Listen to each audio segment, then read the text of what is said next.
Hi girls, so what I would like to do in this first video is just explain to you the concept volume.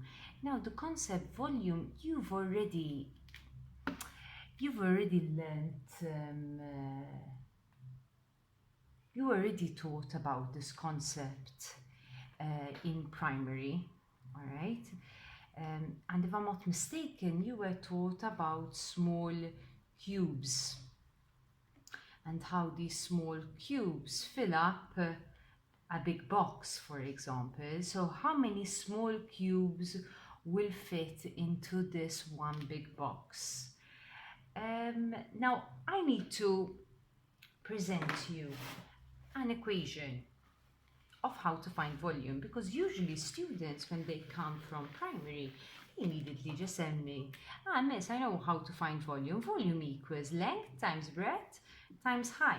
But this is not the standard equation of how to find volume. This particular equation will just allow you to find the volume of a cube, or the volume of a cuboid, or we can call it a rectangular prism. Now I want to give you the standard equation of what are referred to as regular solids. So on your lined paper, you should have in front of you the title, volume.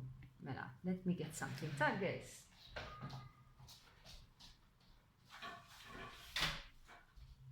So you should have in front of you your lined paper with the title volume.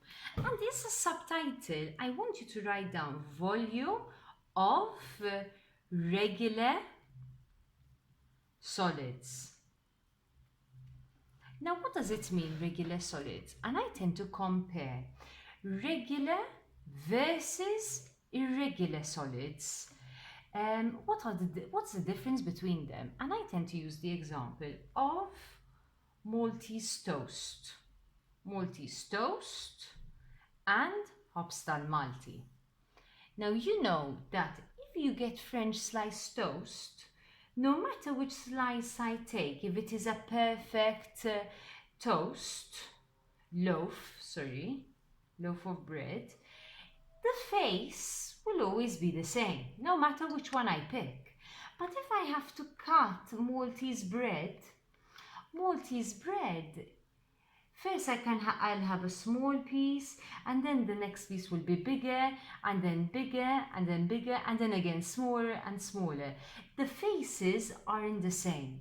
So regular solids, when we say regular solids, no matter where we cut up our shape, or we can think of Toblerone, girls, where you've got this triangular prism. No matter where I cut from it, I will still have this triangular prism in front of me.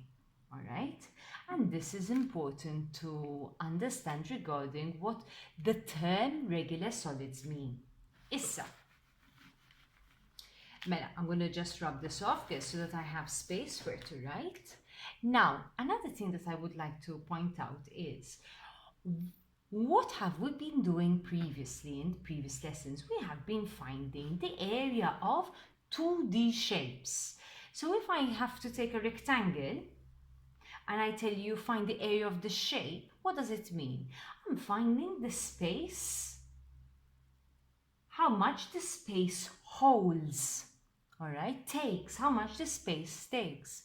And for me to find it, I do, what were we doing? Length times breadth.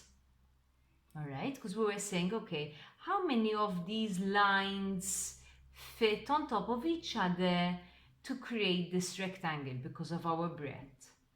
Now we are going to be finding volume, and we are going to use the standard equation of how to find volume, not length times breadth times height. Girls, you know how I am.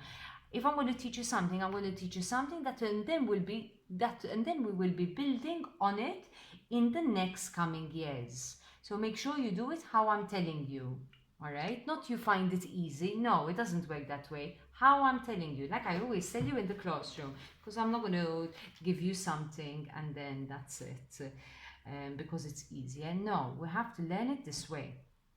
Now the thing is this, guys, we need to understand, what does it mean to find the volume of a a regular prism. And I am going to give you the example using a pack of cards. All right. I used to play these with my grandmother, girls. So they hold quite a lot of sentimental value, playing rummy. Well, girls, if I see the pack of cards like this, all right, this is my rectangular prism. Now, this rectangular prism is made up of these small cards, these 2D shapes, rectangular 2D shapes.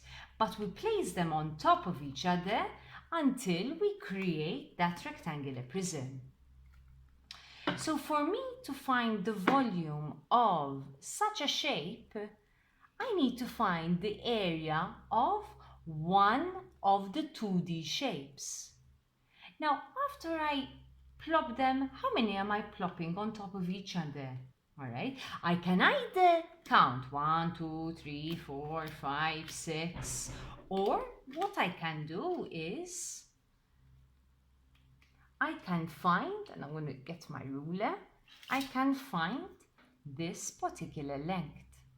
If I see how many there are, how long it is over here, the length over here, and I know the area of this, all I have to do is area of my face times the length. So my standard equation of volume equals area times, and over here I can either write area of cross section, area of face, area, let's do it in brackets of face for now, all right, or of cross section. So cross section, when I'm saying of cross section, because cross section is the correct terminology. Cross section, I am meaning the face, all right, the face of my 2D shape, all right, and this particular face is a rectangle. So let's write it area of cross section first. Area of cross section, all right, times, and over here I'm going to write down very small, I hope you're all seeing, length. I need to write area of cross section times length. Now in short, I can write V capital equals A capital times L. And you have to, if this is capital, I wrote down capital, then you have to write it down capital. If this is A and it's capital, you have to write it down capital. L is a small letter, all right? But let's use this concept in a couple of examples. And these examples can be found in video too. All right, girls.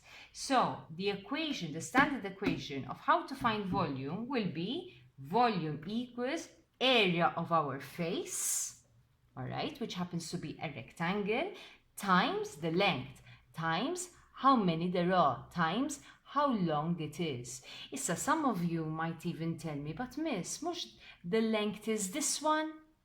If I am seeing it this way, that the length is here, then that means my face is here. All right, and you are seeing it that I am chopping it up like so, like French sliced toast. All right, girls, it doesn't really matter. Intom laqwa, issa you're going to be seeing in video too and how the examples are. Intom laqwa, you choose a face, you find its area, okay, and you see how many are stacked on top of each other, and how many are stacked on top of each other is your length. All right, girls. And that is the end of this particular video. Please watch video 2 and make sure you ask me questions on Microsoft Teams. All right, bye, girls.